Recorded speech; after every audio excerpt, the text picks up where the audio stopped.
Now, fifth soul group, this one just got a whole new experience in my awareness today and last week and a week before. That's what's so juicy about this, is it's always unfolding, and I can't wait to be hearing from you about how you identify with this. And I know that this episode is long and there's a lot of content here, but I hope that you'll come back and listen to it in the bits and pieces, and that you'll take it into your meditation and into your journal and into your conversations, and that you'll share with me.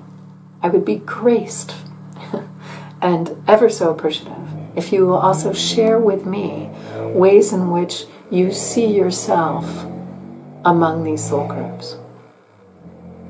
All right, fifth soul group. It's another one of those one-worders, and for the moment, it's going to stay one word. Millennials. Now, here's what's tricky about millennials is that, and it's tricky about what we do with words. So words create confinement around an energy that's being transmitted.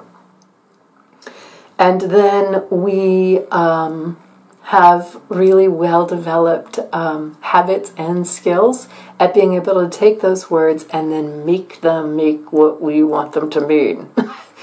And so it's very tricky for me to use the word millennials, because there's a lot of talk among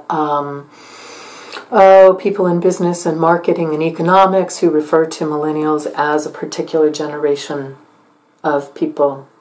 And there's a lot of disparity on when were they born. Were they born as early as 1965 or not before 1989? Or were they, like, there's just so many ways to try to get this to be, again, something very concrete and structural when there's more richness and roundness to it. So here's how I would define millennials as I understand it at this time. Yes, it may very well be people who were born, say, 10 to 12 years before the turn of the millennium and 10 to 12 years after. Doesn't that just feel kind of round, like a nice 20 to 22 year window of time surrounding the year 2000? Highly likely that many of the people who identify as millennials will be born in that time frame.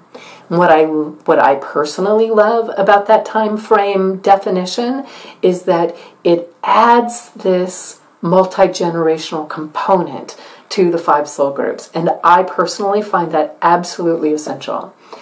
And I find it essential because of my personal makeup, and I find it essential because of the way the transmissions and understanding come through me. We are not in this together, and this is not age-bound. And because so much is talked about through the lens of age, it's important that we include an age. Now, that's the narrowest definition I can give you of millennials. But what I'm going to add to it is that there's a point of view, there's a way of seeing life that changed for mankind in that window of time from 1989, 1990 until around 2009, 2010. Right in that window, and it may creep either direction. But what I can see in that window of time, and I'll tell you an example of it, is that I can remember in like around 2004, I started to get this very clear message that countless people were having almost, and some not almost, like literally, instantaneous enlightenment experiences, instantaneous awakenings. Not that they haven't always been available, but there was something very different about the quality of these awakenings and enlightenments. And what was most remarkable to me is that the number of people who were having an awakening experience were then finding a means to sustain it in ways that for generations before we had not.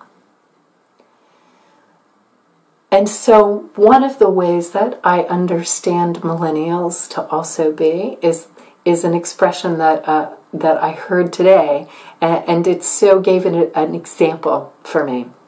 That I was talking to a beloved friend and colleague who is a master healer and seer, and she said that when she heard the word millennials, she thought of millennium, and then she told me the story, which of course they go together, right? But the story she told me rounded out this multi-generational experience of millennials as well. And it was in 1989 or 90 that she began an evolution in her own capacity as a teacher, as a healer, as one being initiated into new realms. And so and that I'm saying it vaguely because it's her story. Maybe she'll come and join me on a podcast in the future. But what I loved about hearing her story was that it added the richness that I couldn't quite navigate, that put these two things together. This word, millennials, actually more than two things. The word millennials, the understanding that there's something rather significant about people who were born in that kind of window of 1989 to 2010.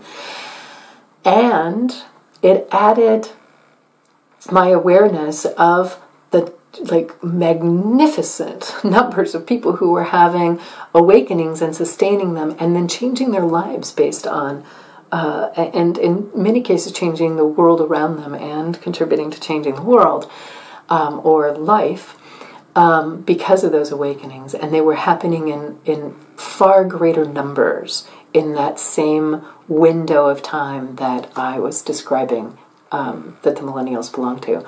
So it's not just people born in those years, but rather, and it could very well be those years, as well as those of us who may have been having and sustaining spiritual awakenings or enlightening experiences, and then finding ways to sustain them, or engaging with the rapid changes that were happening in the world around us in ways that weren't overwhelmed, but maybe simplified and saw outside the matrix.